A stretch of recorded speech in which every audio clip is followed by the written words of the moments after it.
So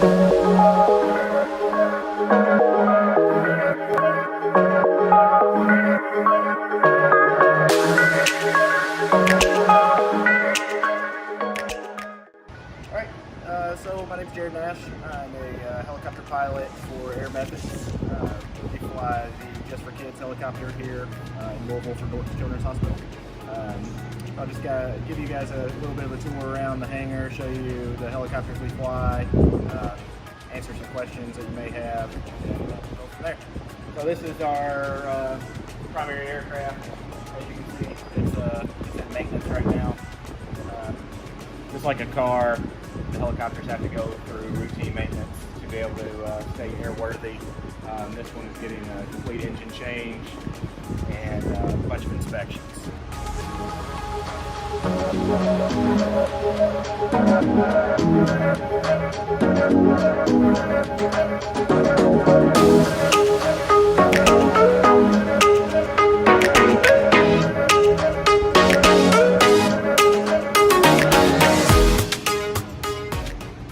For the meantime, we're going to be in this helicopter. It's an older model, but it still gets the job done. Came from St. Louis. It was used from Children's Hospital in St. Louis, so it kind of fits us as well. Just to go over some of the basics. It would take a lot longer than you guys have and I have today to be able to tell you everything there is to know about flying. So we'll just go over a little basics. I'll turn the battery on for you and kind of look at a few different things. Again, this is an older aircraft. It's not as advanced as the one we normally fly. We don't have any of the fancy glass cockpits, screens. So we have all steam gauges is what they're called. We have the gauge that shows us our airspeed, which shows us up, it's in knots, which is a little higher than miles per hour. Normally we cruise around 120 knots, which is about 140 miles an hour. This aircraft can do up to 150 knots, close to about 175 miles an hour, depending on weather and what crew we have on board. This instrument is our altimeter, shows us our height above the ground relative to the pressure altitude. We normally cruise around 1,000 to 2,000 feet above the ground. Not as high as planes. If you've ever been on an airplane, that's 30,000 feet above the ground. So we're a lot lower than that. This one kind of tells us where we're going, coupled with the GPS. When the engines are up and running, the GPSs would come on, just like you have in your car or on your iPhone. It'll talk to this instrument and tell us which way to go and to maintain course. This is kind of like our RPM gauge. In your car, it's just going to tell us what our RPMs are for the rotor up on top and then the engines. This instrument tells us how high we are above the ground as the elevation changes. So this is pretty basic. This is called the cyclic. It's how we steer the helicopter from left to right, forward and rear, just by pushing the lever forward and aft. And this is called the collective. As we raise it, it collectively changes the pitch of the blades and makes us go up. As we push down, it collectively changes the pitch of the blades and we can descend in altitude.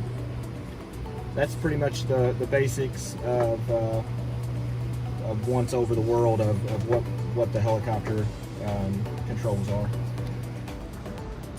Okay, this is the crew compartment of the helicopter. This is where the patient would be. We can take this stretcher out if need be and put an isolette, or it's just like an incubator for the babies, or if the kid needs to be on a stretcher, that's where he'll go. And then this is where the crew sits, the nurse, the respiratory therapist, the EMT in some cases, sometimes even a parent or a family member if they ride along. And then all our gear is back here for the patient. We have radio stack here. It's how the crew talks to me up front and can talk to other people outside of the aircraft using their helmets and radios. And as you can see, there's a lot of medical equipment here that I don't even know what half of it is. We have fire extinguishers, we have everything. Pretty much it's a flying emergency room for the kids. All right, so a couple of questions. How long to train to become a pilot?